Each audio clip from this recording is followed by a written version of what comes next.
Brasileiros de Pernambuco. Nesta semana em que a Globo Recife completou 45 anos, um Globo Repórter especial. Vamos embarcar numa viagem. Juntos, voltaremos aos primeiros anos da nossa emissora no estado. Você vai ver imagens históricas, muitas ainda inéditas.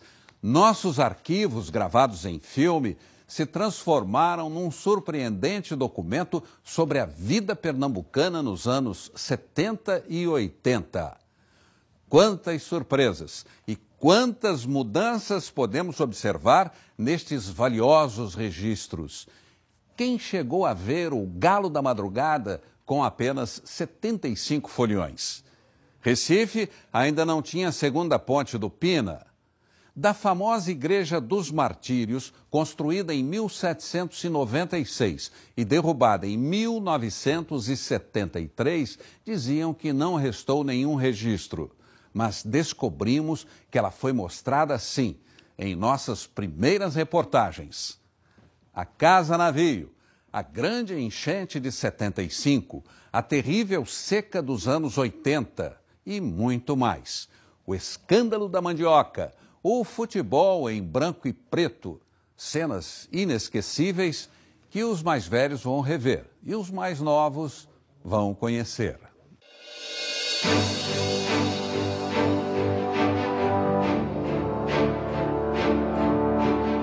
Recife, Avenida Boa Viagem. Aqui, onde hoje está erguido um prédio, existia uma casa muito diferente. A Casa Navio, em formato de embarcação, foi construída pelo empresário Aldemar da Costa Carvalho. Virou cartão postal. Foi filmada por Hollywood. Lembrava o navio Queen Elizabeth e tinha até cabine de comando. Construída em 1940, a casa hospedou muita gente importante, como o presidente Juscelino Kubitschek.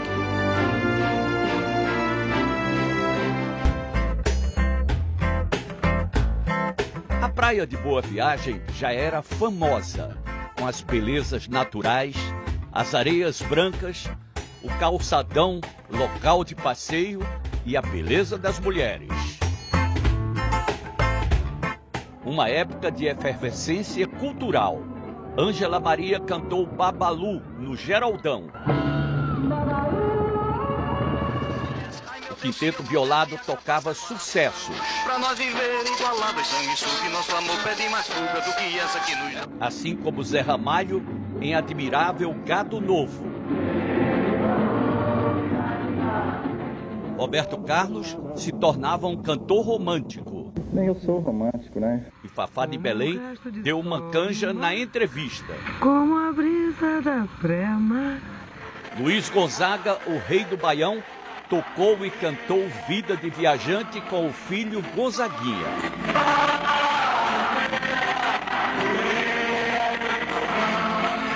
Elba Ramalho e Geraldo Azevedo começavam um grande encontro. E quase fome e sede passaram.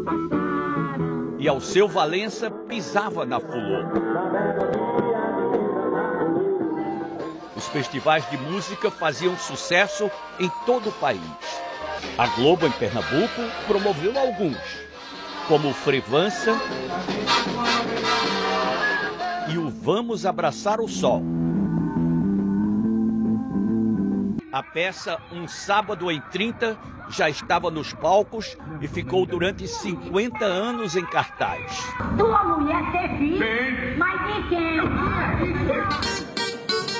No céu, os shows da Esquadrilha da Fumaça.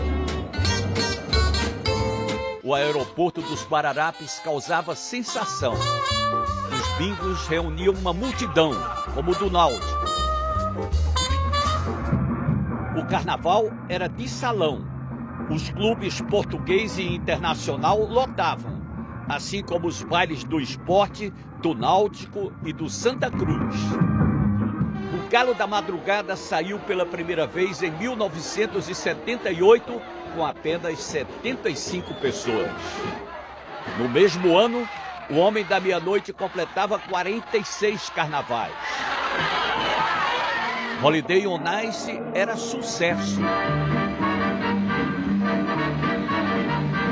Nas festas de rua, a mulher que vira macaco dava medo em todo mundo. E programaço era ir para o Horto de Dois Irmãos nos feriados. Na Páscoa, conhecer o novo Teatro da Paixão de Cristo em Nova Jerusalém. Uma história que começou com a encenação nas ruas de Fazenda Nova por Epaminondas Mendonça e foi melhorada pelo casal Plínio e Diva Pacheco. Da paixão pelo teatro surgiu a paixão entre o casal e a ideia de construir um novo espaço, 100 mil metros quadrados.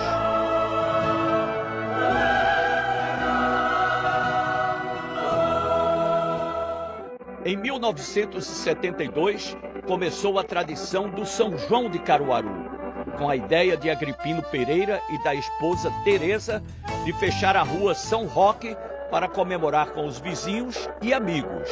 Depois, a tradição seguiu com o apoio das irmãs Lira, que levaram a festa para a rua 3 de Maio. O comércio do centro do Recife fervia no Dia dos Namorados. Todo mundo queria ganhar um presente. Todo ano eu ganho um presente dela e tem que dar, né?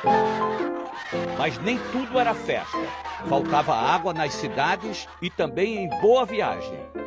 E as calçadas ficavam cheias de baldes. Também faltava gás de cozinha. E os estudantes faziam protestos contra a muriçoca do Rio Ipojuca e a mentira no Brasil. Eram muitas as jangadas nas praias de Olinda, que também sofreu com o avanço do mar. A rodoviária do Recife era no cais de Santa Rita e no centro da capital, a estação central de trem sempre lotada.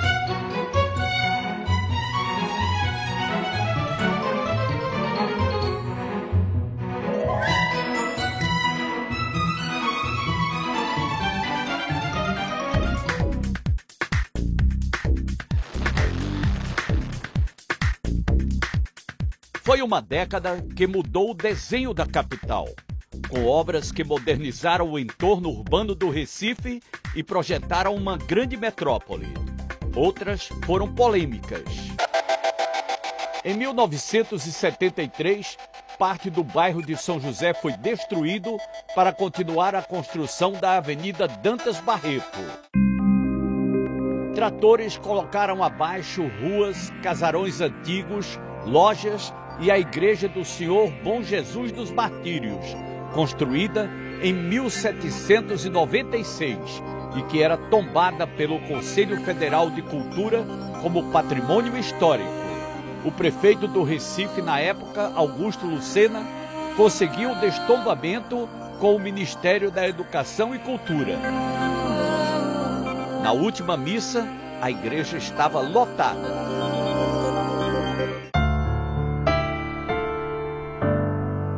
Ainda em 1973, a nova Avenida Dantas Barreto foi inaugurada.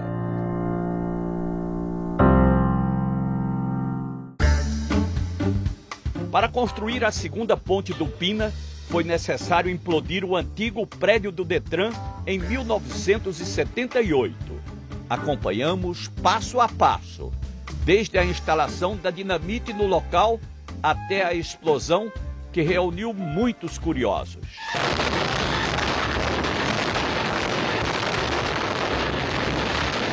Foi construída no sentido Zona Sul a ponte que liga a Ilha do Leite à ilha de Joana Bezerra e o viaduto Capitão Temudo, também conhecido como viaduto do Cabanga. Surgiu uma ideia na época revolucionária: construir um estacionamento gigante próximo ao centro.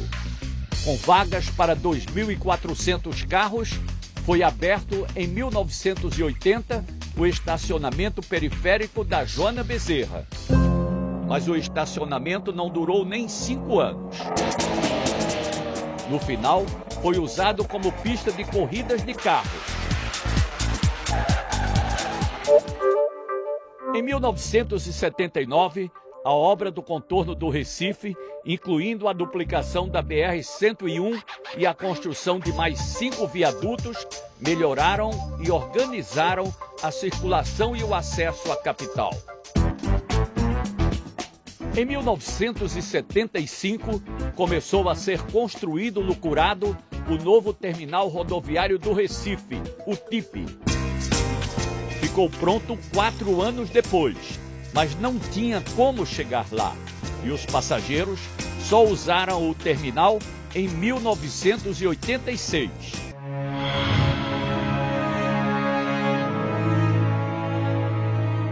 A enchente de 1975 no Recife ficou para sempre na memória dos pernambucanos.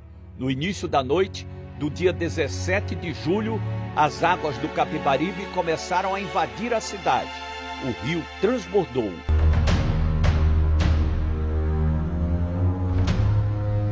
No dia seguinte, 80% da área urbana estava inundada. Uma cidade embaixo d'água.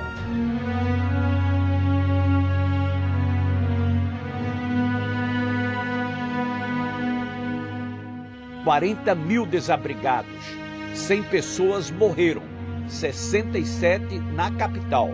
Foi decretado estado de calamidade pública.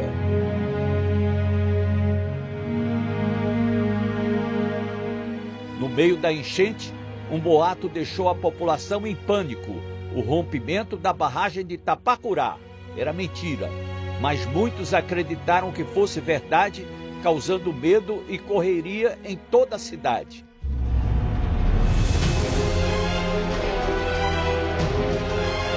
As imagens eram de desespero, uma histeria coletiva. Para evitar novas tragédias, a construção de barragens em Pernambuco marcou a década de 70. Entre elas, a barragem de Goitá e a de Tapacurá. A mais importante foi a barragem de Carpina, um grande reservatório com capacidade de armazenar 270 milhões de metros cúbicos de água.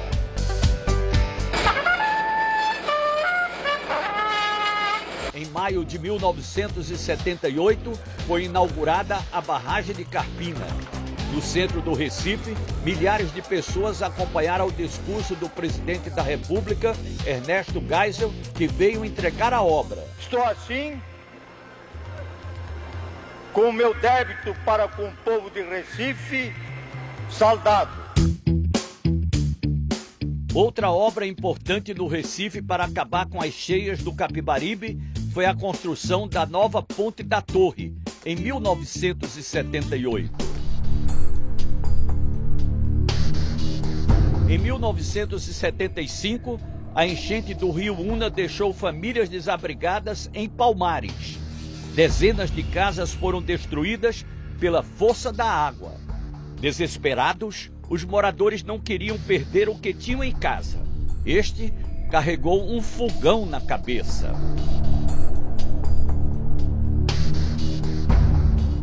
Cinco barragens em construção na zona da Mata Sul para evitar as grandes enchentes. E a maior de todas é esta aqui, a Cerro Azul, que vai conter o rio Una e formar um lago com capacidade para armazenar mais de 300 milhões de metros cúbicos de água. As grandes enchentes nesta área ocorrem entre junho e julho.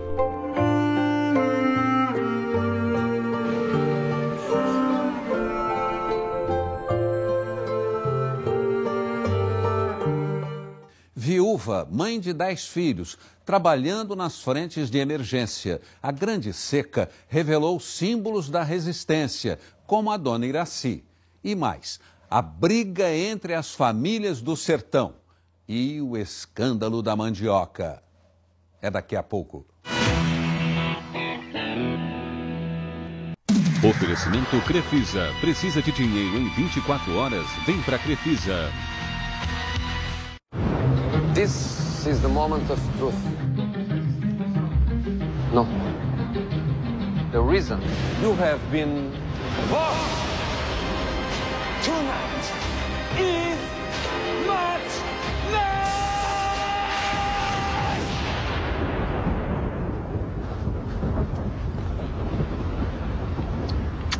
Salsicha, vamos.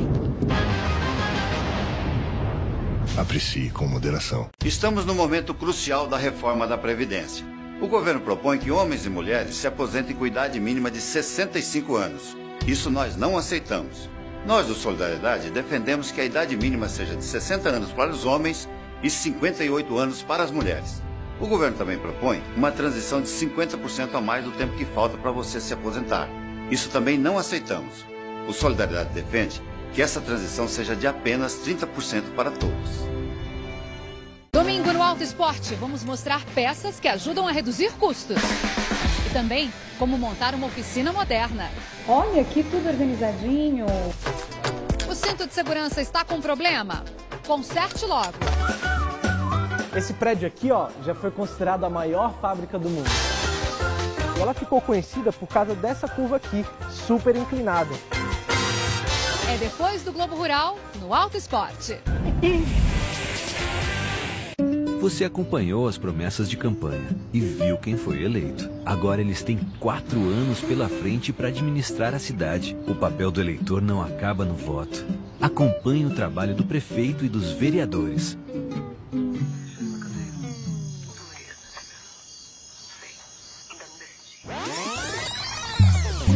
Cobre, fiscalize, participe. A cidade é sua. É de todos nós. Invictualizar. Sabe o que isso quer dizer? Significa transformar a sua relação com as roupas. Invictualizar é fazer escolhas inteligentes. É ter no guarda-roupa apenas o que reflete a sua personalidade e dar um novo destino ao que só ocupa espaço. Invictualizar é escolher um lava-roupas que mantém o branco e prolonga as cores, que tira as manchas mais difíceis e deixa tudo limpo e perfumado. Acesse o site e as redes sociais. Invicto. Ame mais suas roupas. Invictualize. Sábado, as atrações do Caldeirão do Hulk. 6h20, Novo Mundo. Logo depois, as notícias do NETV, segunda edição. E em seguida, Rock Story.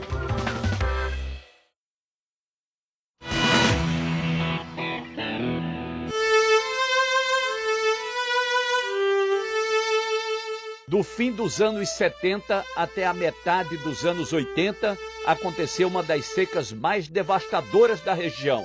Deixou miséria e fome.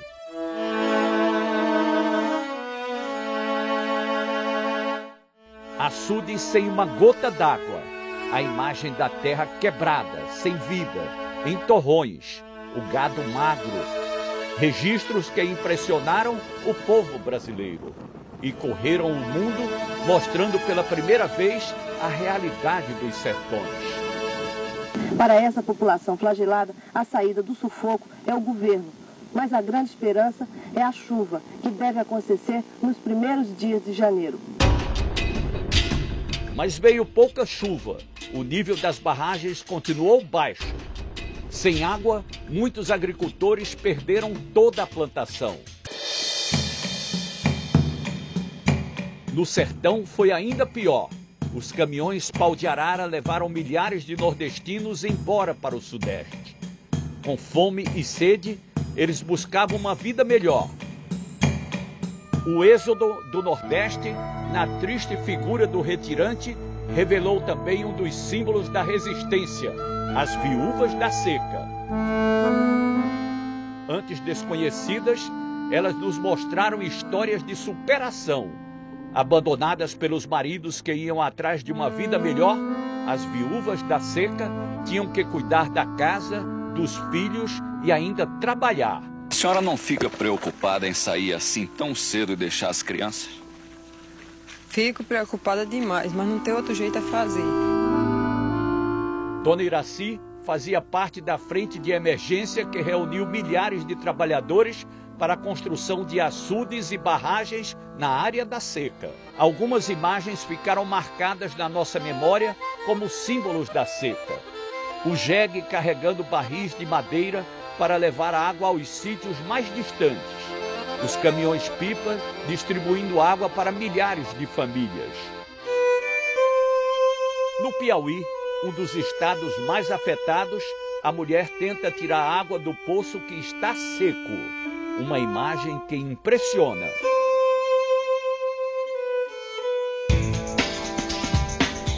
Para tentar amenizar a seca, foi colocado em prática no semiárido o MODART, o projeto de modificação artificial do tempo, coordenado pela SUDENE e pela Aeronáutica. Os aviões da Força Aérea Brasileira eram usados para espalhar uma solução de água e sal nas nuvens e aumentar o volume delas para provocar a chuva. Em 2017, a seca volta a castigar Pernambuco.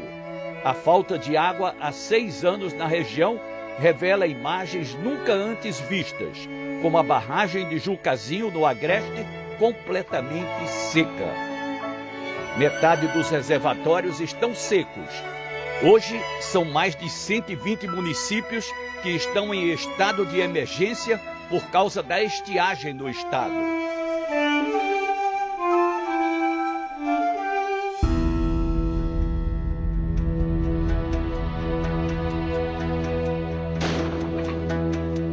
Foi também no sertão que as brigas entre famílias acabaram em muitas mortes.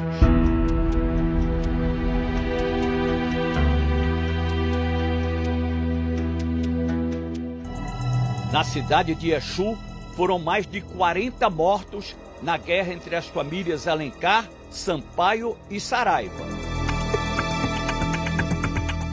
As famílias passaram por reuniões promovidas pelo Exército e pela Igreja. Luiz Gonzaga pediu a ajuda do vice-presidente Aureliano Chaves. Em 1981, o governador Marco Maciel decretou a intervenção militar no município e as mortes cessaram.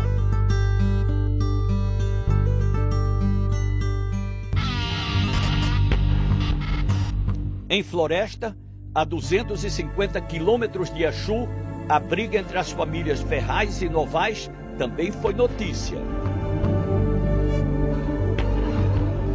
Em setembro de 1993, o Procurador-Geral do Estado, Sérgio Higino, entregou ao presidente do Tribunal de Justiça, o desembargador Carlos Xavier, o documento que pedia a intervenção estadual no município.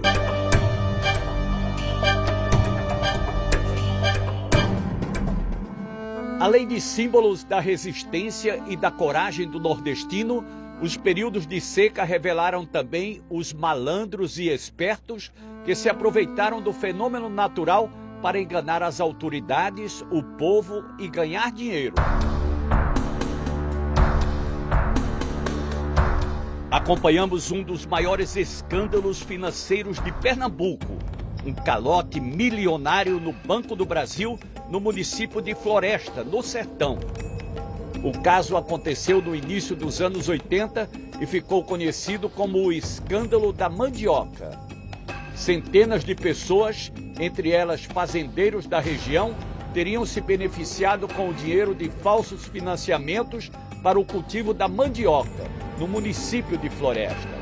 Recebiam dinheiro do Banco do Brasil e não plantavam nada. Além disso, o solo da região não servia para o cultivo da mandioca. Os golpistas ainda recorriam ao seguro agrícola, alegando perdas com a seca. Não pagavam o empréstimo e ficavam com o dinheiro comprando terrenos, casas e automóveis. Até o gerente do Banco do Brasil estava envolvido. Localizamos na época uma fazenda que pertencia a um dos golpistas, Antônio de Oliveira Silva, conhecido como Antônio Rico.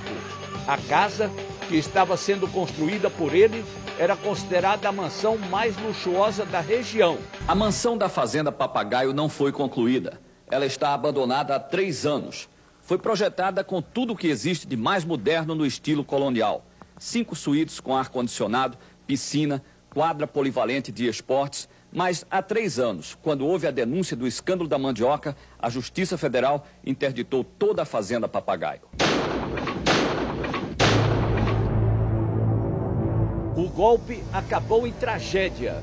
O procurador da República, Pedro Jorge de Melo e Silva, denunciou os envolvidos no desvio do dinheiro do Banco do Brasil e foi assassinado em março de 1982.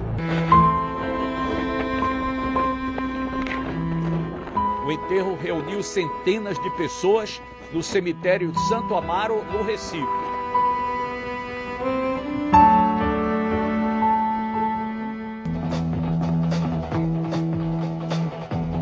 Encarregado de apurar a fraude da mandioca na agência do Banco do Brasil em Floresta, o procurador foi vítima de seu zelo profissional. 7 pessoas foram consideradas suspeitas de participar do assassinato do procurador. Entre elas, o major da Polícia Militar, José Ferreira dos Anjos. Você tinha mais alguma instrução especial do Major Ferreira? Tinha sim, para tirar na cabeça. O Major Ferreira foi condenado a 31 anos de prisão, mas ele fugiu do quartel e só voltou a ser preso anos depois, em 1996, na Bahia. 6 condenados pela morte do procurador foram obrigados a cumprir as penas determinadas pela Justiça.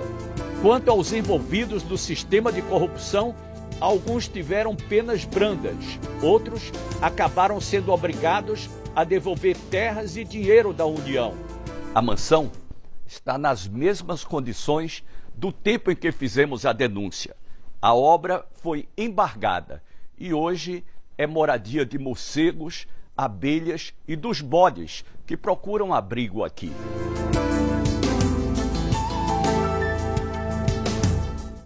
O nascimento do porto de Suape e o fim da era do algodão.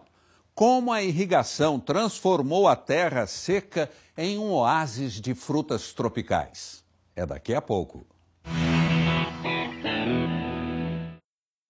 Oferecimento Crefisa. Precisa de dinheiro em 24 horas? Vem pra Crefisa. A corrupção toma conta do poder. O governo Temer acelera a destruição de direitos sociais. Ele quer que trabalhemos até morrer e quer acabar com o trabalho em carteira.